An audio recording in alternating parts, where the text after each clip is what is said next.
reliable risk program begins with a robust asset and service inventory. This catalog should include systems, data assets, and data flows, each mapped to its owner and assessed for sensitivity and criticality. For every asset, the organization should understand how it supports customer journeys, service-level agreements, SLAs, or compliance obligations. Critical infrastructure, such as identity systems or encryption keys, must be flagged for heightened oversight. Versioning and change tracking ensure the inventory remains accurate as services evolve. Without a current and complete inventory, risk assessments become guesses rather than informed analyses, an all-too-common flaw that CC2 aims to eliminate. Defining risk criteria, appetite, and tolerance translates abstract governance concepts into measurable limits. Risk appetite expresses the organization's general willingness to accept uncertainty in pursuit of objectives. Qualitatively, low tolerance for data loss, or quantitatively, e.g., no more than 0.1% transaction failure rate. Tolerance thresholds refine this further for key domains like availability, compliance, and privacy. These thresholds should trigger escalation when breached and require formal approval for exceptions. Documenting both rationale and review cadence keeps risk appetite aligned with changing business realities. Over time, these criteria guide balanced decision-making, allowing leadership to manage risks consciously rather than by default. Using likelihood and impact scales gives structure to what could otherwise be subjective judgment. Ordinal scales, e.g. low, medium, high, or numeric ranges, e.g. 1 to 5, can both work if defined precisely and calibrated through examples. For instance, a high-impact event might mean regulatory penalties or data loss exceeding a defined financial threshold, while medium likelihood might correspond to an event observed annually. Calibration guidance ensures consistency across teams. Mapping these scales to severity levels and response timelines, such as requiring executive attention for any critical risks, creates a consistent vocabulary for discussion and prioritization. Clear scales prevent debates about meaning and keep attention focused on actual mitigation. The distinction between inherent and residual risk is central to effective analysis. Inherent risk represents the exposure before any control is applied, essentially the raw threat level. Residual risk reflects the remaining exposure after existing controls and mitigations are accounted for. Documenting the rationale or calculation method for both values increases transparency and helps auditors understand the organization's reasoning. Acceptance thresholds define how much residual risk is tolerable, while exceptions require formal sign-off and monitoring. This process demonstrates that management doesn't ignore risk, it quantifies it, reduces it where possible, and accepts it consciously where justified. Mapping controls to risks ensures that every identified risk has corresponding safeguards and that no control exists without purpose. Each risk entry should reference the controls that address it, technical, procedural, or administrative, and include notes on evidence sources used for verification. Mapping should highlight gaps where risks lack controls, as well as overlaps where multiple safeguards cover the same exposure. Compensating controls, such as manual reviews or periodic testing, must also be recorded. Whenever control design or operation changes, risk mapping should be updated. This dynamic linkage creates traceability between daily operations and the organization's risk posture. Effective risk assessments draw from multiple inputs and data sources to stay grounded in reality. Incident trends, audit findings, and near-miss events reveal where current controls may be insufficient. Key risk indicators, KRIs, tied to tolerance thresholds, quantify exposure and trigger reviews when they drift. Customer feedback, complaints, surveys, or service tickets provides valuable perspective on operational risks. External data, such as threat intelligence or vendor updates, broadens situational awareness. Combining these data streams prevents tunnel vision, ensuring that the organization's risk picture reflects both internal experience and external evolution. The use of threat and scenario analysis strengthens the qualitative depth of CC2. By modeling plausible attack or failure scenarios, such as credential compromise, system outage, or insider misuse, organizations can evaluate the chain of events leading from cause to consequence. Each scenario should document assumptions, potential impact pathways, and critical dependencies. Considering misuse and abuse cases alongside typical failure modes adds realism.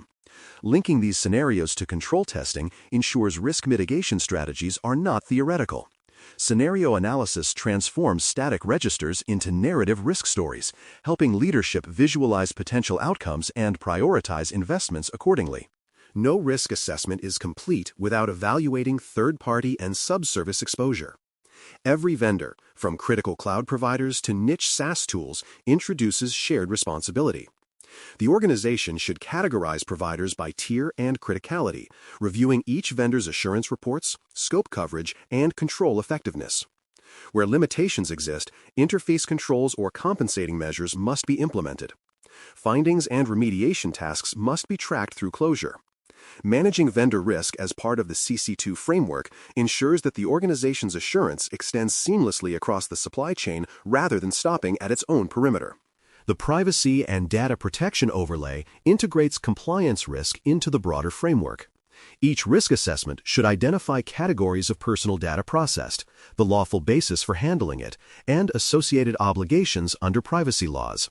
Cross-border transfers and their legal mechanisms, such as contractual clauses, should be assessed for adequacy. Evaluating the capacity to fulfill rights requests within required timelines highlights operational privacy risk. This alignment between privacy commitments and control execution shows auditors that the organization treats privacy not as an isolated function, but as a core risk domain woven into enterprise decision-making. Lastly, concentration and systemic risks must be considered, those stemming from over-reliance on specific technologies, regions, or vendors. Single-region hosting or dependence on one provider for multiple critical functions creates correlated failure potential. Seasonal capacity peaks and shared infrastructure components may also amplify systemic risk. Mapping dependencies, identifying single points of failure, and defining mitigations such as redundancy or alternate providers address these exposures. Systemic risk analysis prevents surprises that could cascade across systems or customers, protecting both operations and reputation. For more cyber-related content and books, please check out cyberauthor.me. Also, there are other prepcasts on cybersecurity and more at baremetalcyber.com. The cadence and trigger events of risk assessment define how often and under what conditions the organization reevaluates its exposure landscape.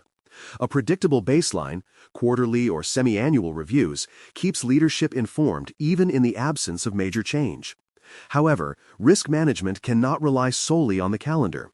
Material triggers, such as new product launches, regional expansions, mergers, or major vendor shifts, should automatically initiate targeted reviews. Incidents, audit findings, or critical vulnerabilities may require emergency assessments that focus narrowly but respond quickly.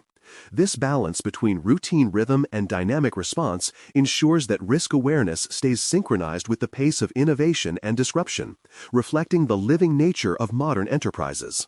A well-structured risk register transforms scattered observations into organized intelligence.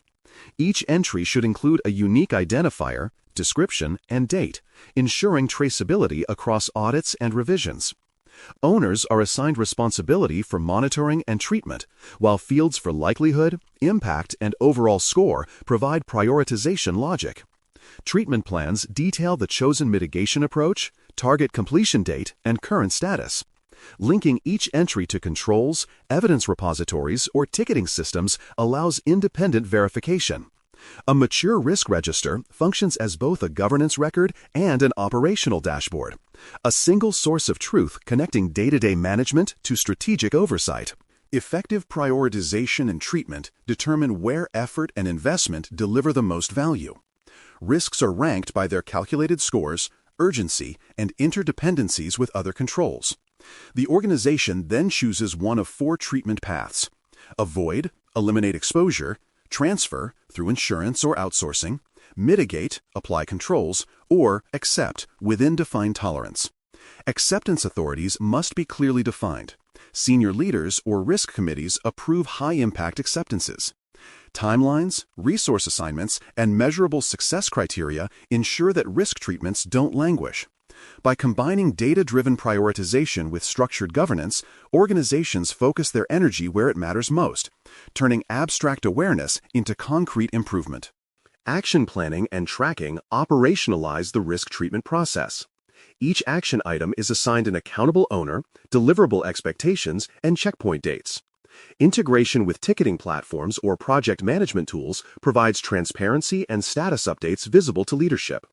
Residual risk estimates are recalculated as mitigations progress, ensuring that the register reflects the current reality rather than historical intent. Upon completion, verification evidence, such as test results, screenshots, or audit logs, confirms closure. This iterative cycle turns risk management into a continuously auditable process where every control improvement leaves a traceable digital footprint of accountability. Strong integration with governance ensures that risk information doesn't remain buried in spreadsheets. Summaries of key risks, treatment progress, and threshold breaches should flow into leadership and board-level forums. Metrics from the risk register align with key risk indicators, KRIs, and appear on executive dashboards, reinforcing visibility. Breaches of tolerance must be escalated promptly and decisions documented, whether to accelerate mitigation or formally accept residual risk. Governance meetings capture these rationales as evidence of informed leadership engagement. When risk data fuels real decisions, it transforms from compliance paperwork into a management compass, guiding the organization's strategic direction. Risk assessment also links tightly to change management, ensuring that innovation does not outpace control. Significant product or infrastructure changes must include pre-change risk reviews to anticipate potential disruptions. Rollback and contingency planning are documented for all high-impact deployments. After implementation, post-change validation verifies that controls remain effective and adjusts risk ratings as needed. These linkages embed foresight into daily operations. Engineers and security leaders make decisions not just on functionality, but on risk-informed trade-offs. By uniting change control and risk assessment, organizations achieve agility without sacrificing assurance. Embedding product and engineering linkages into risk practices ensures that governance integrates seamlessly with innovation. Security reviews must occur early in the design stage, where risks can be mitigated before becoming expensive flaws. High-risk gaps should feed directly into backlog prioritization so that technical debt doesn't silently accumulate. Teams define done to include implemented mitigations and documentation of residual risk. Telemetry or monitoring features can then validate these assumptions after release, creating feedback loops between design and operation. When engineers see risk management as an enabler of reliability and customer trust, compliance becomes intrinsic to the development lifecycle. Verifying that risk programs work requires periodic effectiveness checks. Comparing predicted risks to actual incidents reveals whether assessments are realistic or overly optimistic. Internal audits can sample register entries for accuracy, verifying that likelihood and impact were assessed consistently. KRIs are tested to confirm that thresholds trigger alerts as designed. Lessons learned from these reviews should drive recalibration of scoring models, control assignments, and even the cadence of assessments. This verification cycle closes the loop, converting experience into knowledge. Over time, the organization learns not only how to detect risk, but how to predict and preempt it. To satisfy SOC 2 expectations, auditors look for clear evidence under CC2 that risk assessment is structured and repeatable. Snapshots of the risk register with version history demonstrate maintenance discipline. Meeting minutes, approval logs, and decision records show leadership involvement. Treatment tickets and supporting artifacts prove follow-through on remediation. Samples of assessment cycles, whether periodic or trigger-based, illustrate cadence in action. The evidence tells a simple story, that risk awareness is embedded into governance, operational planning, and daily decision-making. This transparency converts abstract risk theory into concrete assurance that the organization anticipates, measures, and manages uncertainty responsibly. Even mature programs must guard against common pitfalls. Stale registers lacking ownership updates suggest disengagement. Ambiguous scoring scales lead to inconsistent ratings that erode confidence. Risk acceptances without defined action plans imply avoidance rather than management. The solution is calibration training, peer reviews, and integration with governance forums that hold owners accountable. Periodic health checks of the process, reviewing sampling quality, timeliness, and completeness, keep assessments fresh and credible. Risk programs fail not from ignorance, but from inertia. Regular validation prevents stagnation. The maturity progression for CC2 follows a predictable arc. Early-stage organizations maintain informal lists of risks, updated sporadically and lacking structure. Over time, these evolve into formalized registers with scoring logic and ownership. Next comes integration dashboards that link to KRIs and automation feeding from monitoring systems. The most advanced stage introduces predictive modeling, using historical trends and external data to forecast risk likelihoods before they materialize. Continuous calibration ensures that as the business grows and changes, so too does its understanding of exposure.